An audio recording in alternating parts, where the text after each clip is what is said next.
Hello दोस्तों, कथा साहित्य चैनल में आप सभी का एक बार फिर से स्वागत है। आज हम आपके लिए एक और नई कहानी लेकर हाजिर हुए हैं, जिसका नाम है शोक का पुरस्कार, जिसे मुंशी प्रेमचंद जी के द्वारा लिखा गया है। तो आइए कहानी शुरू करते हैं। आज 3 दिन गुजर गए हैं। शाम का वक्त था।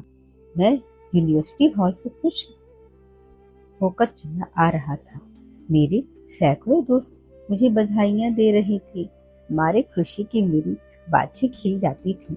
मेरी जिंदगी की सबसे प्यारी आरज़ू कि मैं एमए पास हो जाऊं पूरी हो गई थी, और ऐसी खूबी से जिसकी मुझे तनिक भी आशा न थी।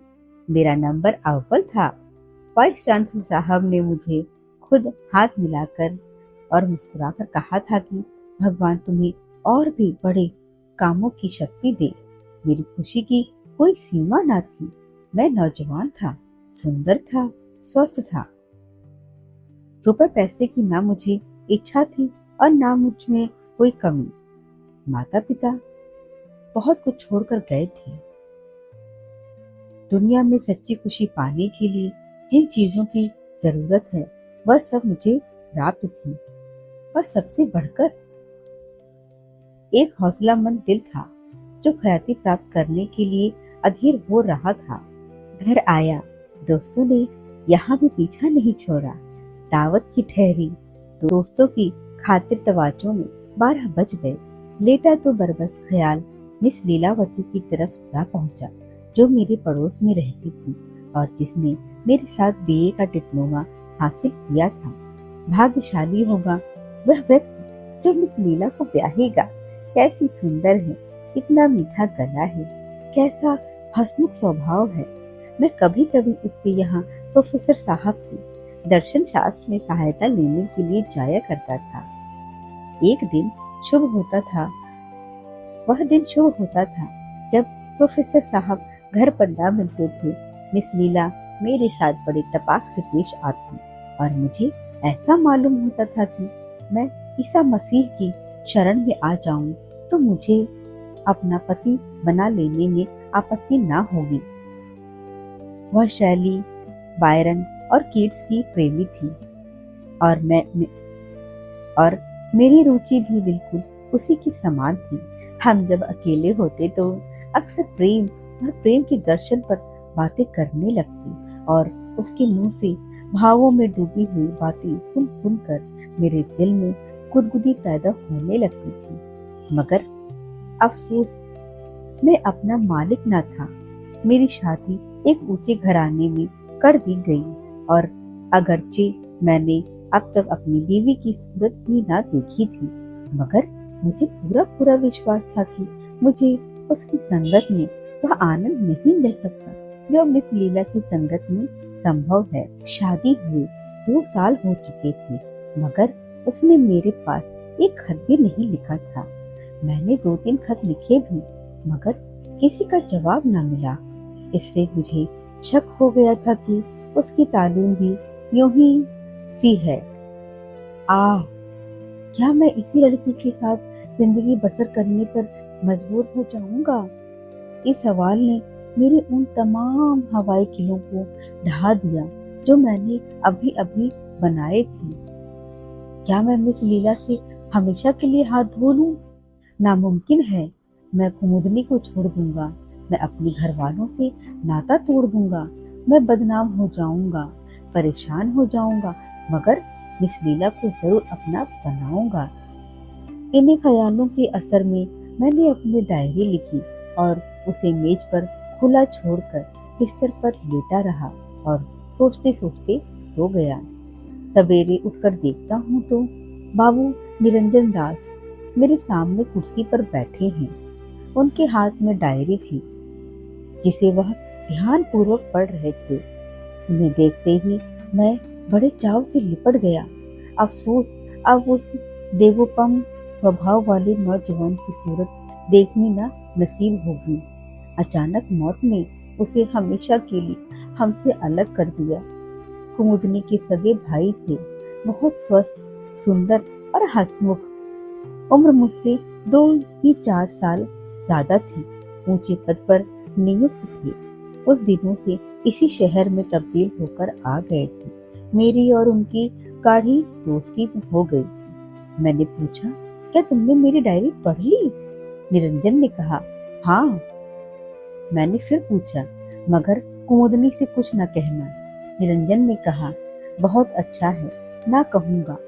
मैं इस वक्त किसी सोच में ही डूबा हूँ। मेरा डिप्लोमा देखो। निरंजन ने कहा, घर से खत आया है, पिताजी बीमार हैं, 2-3 दिन में जाने वाला हूँ। मैंने कहा, शौक से जाइए, ईश्वर उन्हें जल्द स्वस्थ करे।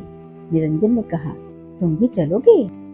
न मालूम कैसा पड़े कैसा न पड़े। मैंने कहा, मुझे तो इस वक्त माफ कर दो। निरंजन दास यह कहकर चले गए। मैंने हजामत बनाई, कपड़े बदले और मिस लीलावती से मिलने का चाव मन में लेकर चल पड़ा। वहां जाकर देखा तो ताला पड़ा हुआ था घर में। मालूम हुआ कि मिस साहिबा की तबीयत 2-3 दिन से खराब थी। आबो हवा बदलने के लिए नैनीताल चली गई। अफसोस, मैं हाथ मलकर रह गया। क्या लीला मुझसे नाराज थी? उसने मुझे क्यों खबर नहीं करी? लीला, क्या तू बेवफा है? तुझसे बेवफाई की उम्मीद ना थी मुझे। फौरन पक्का इरादा कर लिया कि आज की डाक से नैनीताल चल दूं। मगर घर आया तो लीला का खत मिला। कांपते हुए हाथों से मैंने वो खत खोला। उसमें लिखा था, मैं बीमार हूँ, मेरे जीने की कोई उम्मीद नहीं है। डॉक्टर कहते हैं कि प्लेग हो गया है। जब तक तुम आओगी शायद मेरा किस्सा तमाम हो चुका होगा। आखिरी वक्त तुमसे न मिलने का सख्त सदमा है। मेरी याद दिल में कायम रखना। मुझे सख्त अफसोस है कि तुमसे मिलकर नहीं जा पाई। मेरा कसूर माफ करना और अपनी अभागिनी लीला को भुला मत देना। खत मेरे हाथ से छूटकर जमीन पर गिर पड़ा। दुनिया आंखों में अंधेरी हो गई। मुंह से एक ठंडी आह निकली। बिना एक क्षण गवाए मैंने बिस्तर बांधा और नैनीताल चलने के लिए तैयार हो गया। घर से निकला ही था कि प्रोफेसर बोस से मुलाकात हो गई। कॉलेज से चले आ रहे थे। चेहरे पर शोक लिखा हुआ था। मुझे देखते ही उन्होंने जेब से एक तार निकालकर मेरे सामने फेंक दिया। मेरा कलेजा थक से हो गया। आंखों में अंधेरा छा गया। तार कौन उठाता है?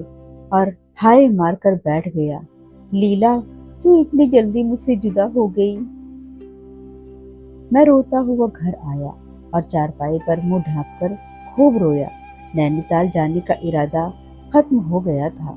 10-12 दिन तक मैं उन्माद की सी ही दशा में इधर उधर घूमता रहा। दोस्तों की सलाह हुई कि कुछ रोज के लिए कहीं घूमने चले जाओ। मेरे दिल में भी यह बात जम गई थी। निकल खड़ा हुआ और 2 महीने तक विंध्याचल, पारसनाथ वगैरह पहाड़ियों में आवारा फिरता रहा। ज्यों-ज्यों करके नई नई जगहों और दृश्यों की सैर से तबीयत को जरा तस्कीन हुई।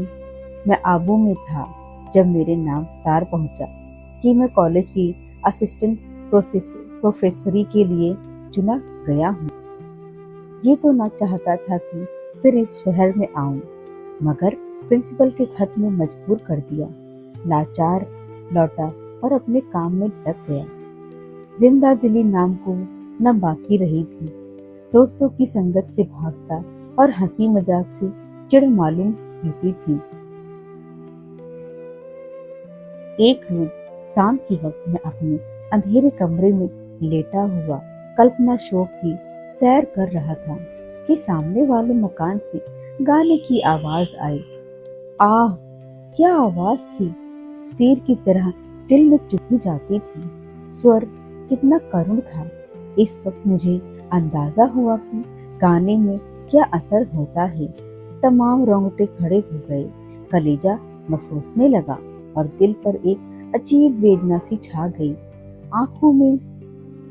आंखों से आंसू बहने लगे। हाय, यह लीला का प्यारा गीत था। पिया मिलन है कठिन बावरी। मुझसे जब्त ना हो सका। मैं एक उन्माद की सी दशा में उठा और जाकर सामने वाले मकान का दरवाजा खटखटाया। मुझे उस वक्त यह चेतना न रही कि एक अजनबी आदमी के मकान पर आकर खड़े हो जाना और उसके एकांत में विघ्न डालना मेरे परले दर्जे की असभ्यता है।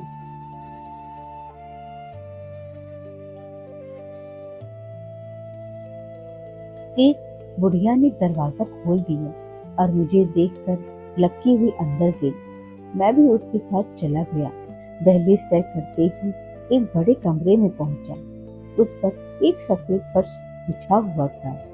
गांव तकिए भी रखे हुए थे। दीवारों पर खूबसूरत तस्वीरें लटक रही थी और एक 16-17 साल का सुंदर नौजवान जिसकी अभी मसें भीग रही थी मसनद के करीब बैठा हुआ हारमोनियम पर गा रहा था। मैं कसम खाता हूँ कि ऐसा सुंदर स्वस्थ नौजवान मेरी नजर से कभी नहीं गुजरा। चाल ढाल से सिख मालूम होता था। मुझे देखते ही चौंक पड़ा और हारमोनियम छोड़कर खड़ा हो गया। शर्म से सिर झुका लिया और कुछ घबराया हुआ सा नजर आने लगा। मैंने कहा, माफ कीजिएगा, मैंने आपको बड़ी तकलीफ दी। आप इस फन के उस्ताद मालूम होते हैं। खासकर जो चीज आपने अभी गाई वह मुझे बहुत पसंद आई है। नौजवान ने अपनी बड़ी बड़ी आंखों से मेरी तरफ देखा और सर नीचा कर लिया और होठों ही में कुछ अपने नौसिखिएपन की बात कही। मैंने फिर पूछा, आप यहाँ कब से हैं? नौजवान ने बताया, 3 महीने के करीब होता है। मैंने कहा, आपका शुभ नाम क्या है?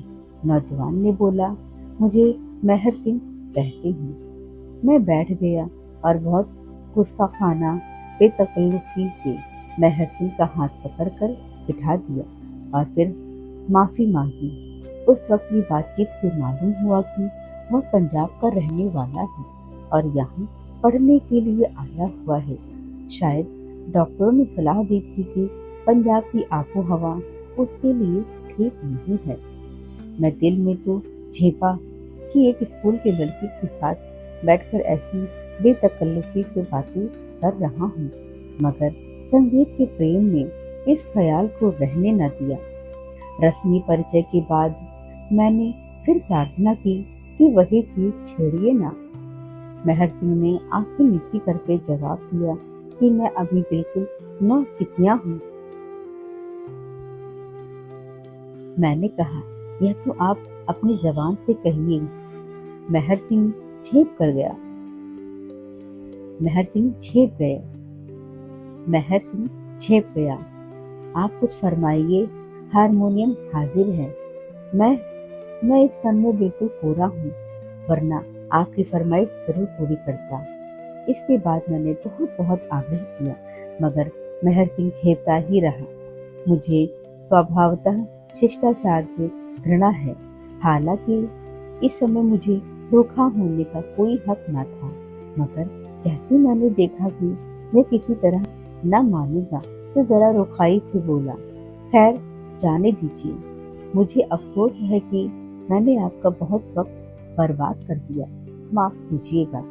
यह कहकर उठ खड़ा हुआ। मेरी रोनी सूरत देखकर शायद मेहर सिंह को उस वक्त मुझ पर तरस आ गया। उसने झेपते हुए मेरा हाथ पकड़ लिया और बोला, आप तो नाराज हुए जाते हैं। मैंने कहा, मुझे आपसे नाराज होने का कोई हक हासिल नहीं है। मेहर सिंह ने कहा, अच्छा बैठिए, मैं आपकी फरमाइश पूरी करूंगा, मगर मैं अभी बिल्कुल अनाड़ी हूँ। मैं बैठ गया और मेहर सिंह ने हारमोनियम पर वही गीत आलापना शुरू किया।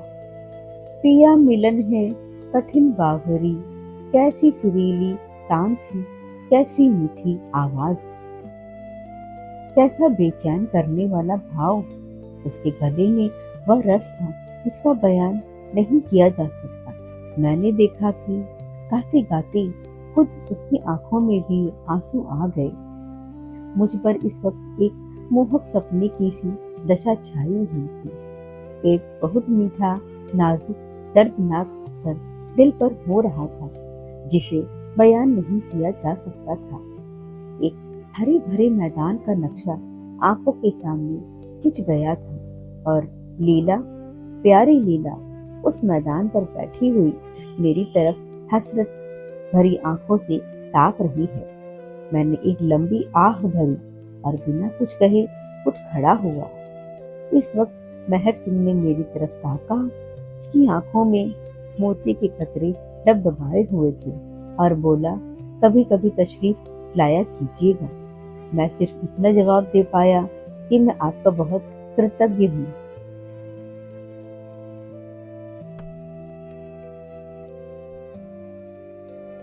धीरे धीरे मेरी यह हालत हो गई कि जब तक मेहर सिंह के यहाँ जाकर दो चार गाने ना सुन लूं, जी को चैन नहीं आता था। शाम हुई और मैं जा पहुंचा।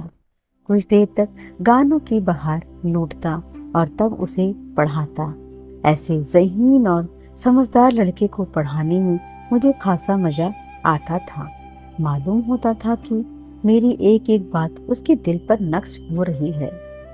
जब तक मैं पढ़ाता वह पूरी जी जान से कान लगाए बैठा रहता। जब उसे देखता पढ़ने लिखने में डूबा हुआ पाता था। साल भर में अपने भगवान के दिए हुए जहन की बदौलत उसने अंग्रेजी में अच्छी योग्यता प्राप्त कर ली थी। मामूली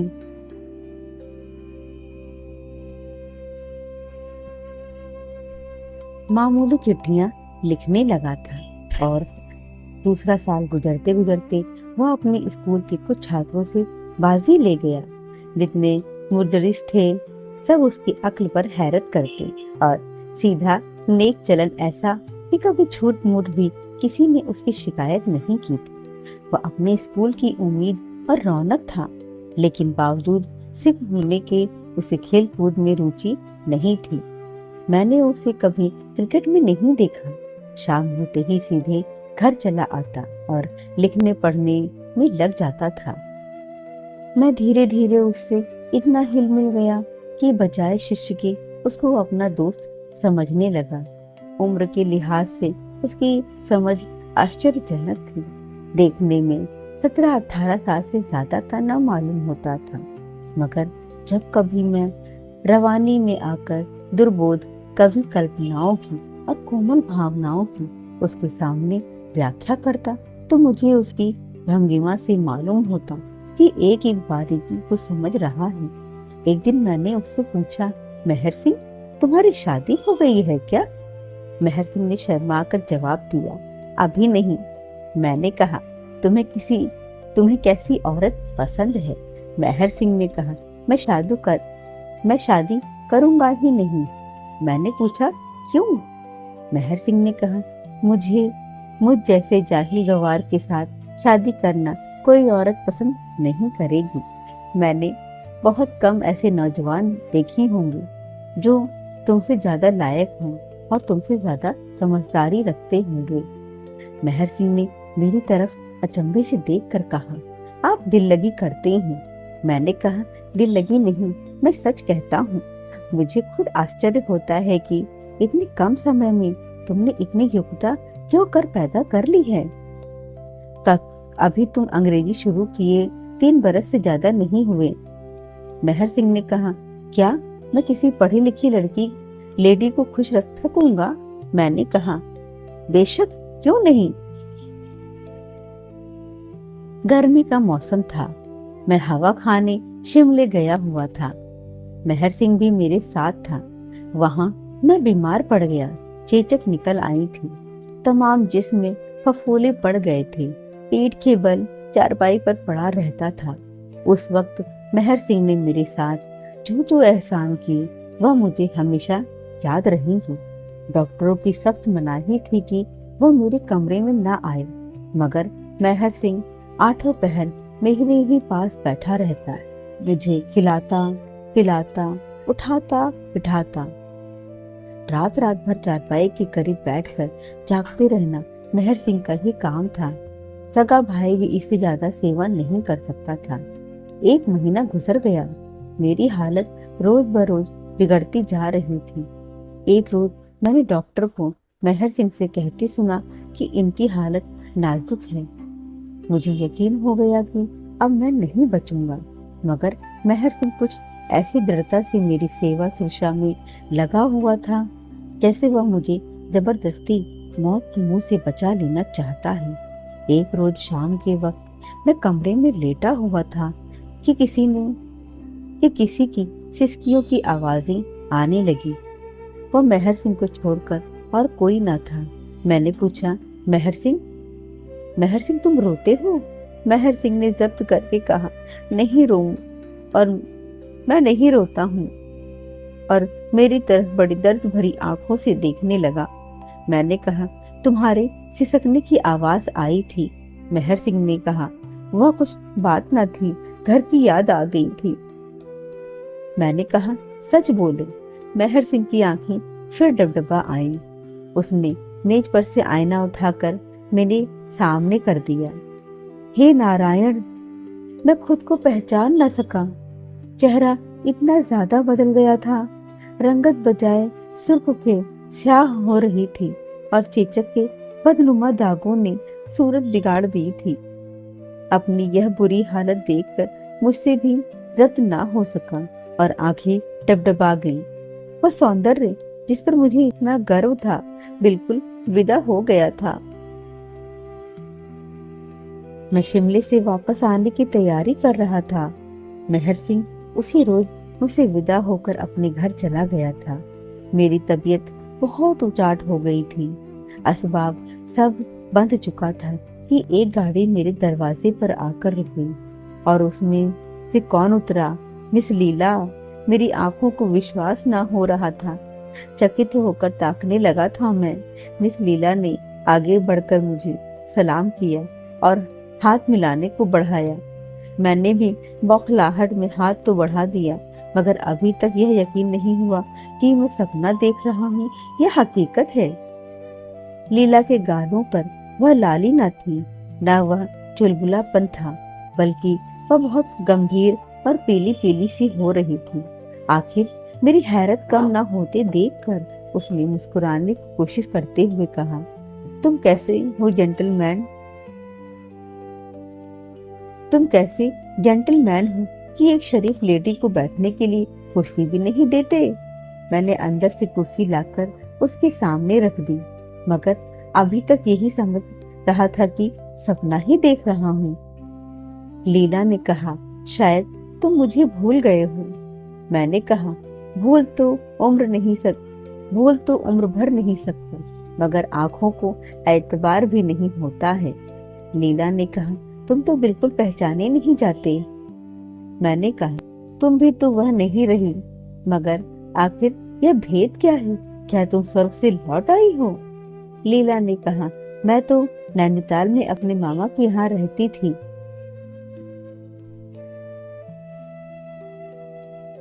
मैंने पूछा, और वह चिट्ठी मुझे किसने लिखी थी और तार किसने दिया था? लीला ने कहा, मैंने ही दिया था।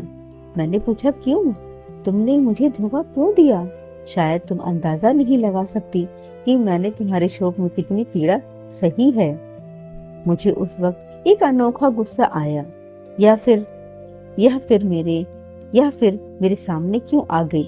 मर गई तो मर गई होती कहीं पर। लीला ने कहा, इसमें एक गुण था, मगर यह बात तो फिर होती रहेंगी। आओ, इस वक्त तुम्हें अपनी एक लेडी फ्रेंड से इंट्रोड्यूस करवाऊं। वह तुमसे मिलने को बहुत इच्छुक है।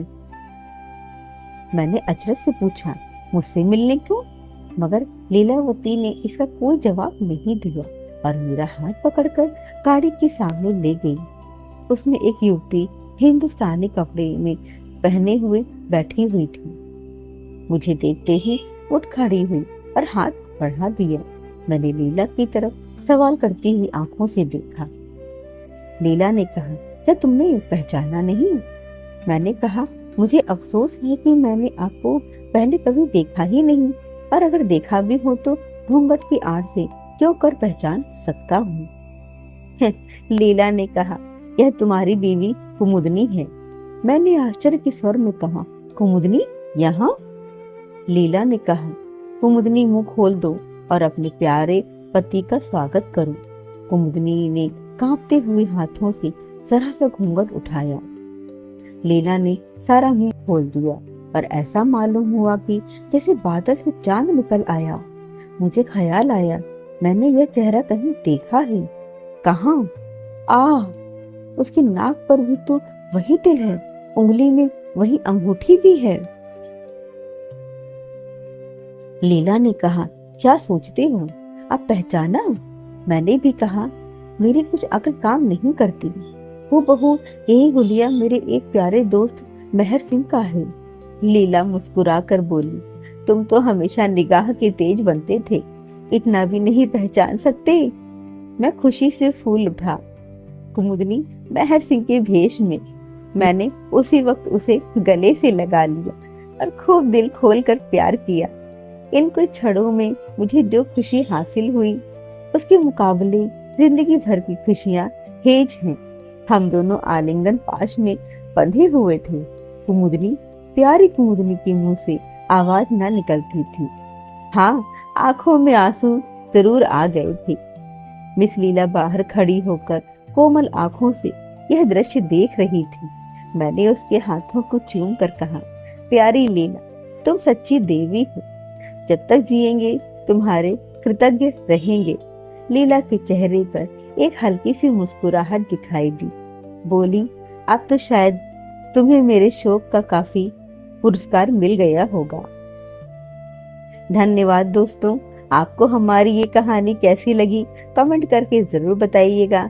और अगर आपको हमारी कहानियां पसंद आती हो तो हमें सपोर्ट जरूर करिए और हाइप बटन दबाकर हमें ऐसी ही कहानियों को लाने के लिए प्रेरित करिए।